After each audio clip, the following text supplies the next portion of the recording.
ഇന്നലെ വയനാട്ടിലെ കൽപ്പറ്റ പോലീസ് സ്റ്റേഷനിൽ വെച്ച് ഗോകുൽ എന്ന ആദിവാസി യുവാവിനെ പോലീസ് കസ്റ്റഡിയിൽ വെച്ച് കൊല്ലപ്പെട്ട സംഭവത്തെപ്പറ്റി ഗവൺമെന്റ് ഇപ്പോൾ നടത്തുന്ന അന്വേഷണം തൃപ്തികരമല്ല. സാധാരണഗതിയിൽ കസ്റ്റോഡിയൽ ഡെത്ത് ഉണ്ടായാൽ ജുഡീഷ്യൽ മജിസ്ട്രേറ്റിന്റെ അന്വേഷണമാണ് ആവശ്യം. സുപ്രീം കോടതിയുടെ നിരവധി വിധികളുണ്ട്.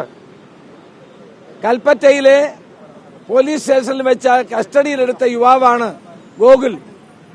ആ ഗോകുലിന്റെ മരണത്തിൽ വലിയ ദുരൂഹത ആരോപിക്കപ്പെടുന്നു. പോലീസിന്റെ മർദ്ദനം മൂലമാണ് ഗോകുൽ കൊല്ലപ്പെട്ടത് എന്നുള്ളതാണ് അവിടെ നിന്ന് കിട്ടുന്ന വാർത്തകൾ. അതുകൊണ്ട് പോലീസ് കസ്റ്റഡിയിൽ വെച്ച് മരിക്കുന്ന സംഭവങ്ങളിൽ സാധാരണ ആഭ്യന്തര വകുപ്പ് ചെയ്യുന്നത് ജുഡീഷ്യൽ മജിസ്ട്രേറ്റിന്റെ അന്വേഷണമാണ്. അതെന്തുകൊണ്ട് ഇവിടെ ചെയ്യുന്നില്ല? പോലീസ് മർദ്ദിച്ചു കൊല്ലുന്ന, പോലീസ് കസ്റ്റഡിയിൽ വെച്ച് മർദ്ദനം മൂലം കൊലപ്പെടുന്ന ആളുകളെ പറ്റി പോലീസ് അന്വേഷിച്ചാൽ എന്ത് പ്രയോജനമാണ് ഉണ്ടാകുന്നത്?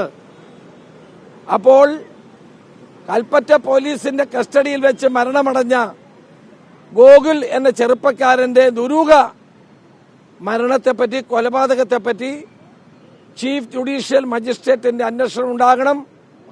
ബന്ധുക്കളെ പോലീസ് ഈ മൃതദേഹം കാണിക്കാൻ പോലും തയ്യാറാകുന്നില്ല. വളരെ ഗുരുതരമായ കസ്റ്റഡി മരണമാണ് ഒരു ആദിവാസി യുവാവിന് നേരിടേണ്ടി വന്നത്.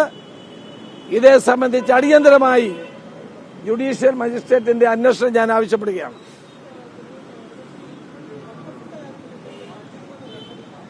അത് പാർട്ടി ഹൈക്കമാൻഡും എം പിമാരും ചേർന്ന് തീരുമാനിക്കും. അവരെന്ത് തീരുമാനമെടുത്താലും ഞങ്ങൾ അതിനോടൊപ്പം പ്രതിഷേധിക്കുകയാണ് പാർലമെന്റിൽ.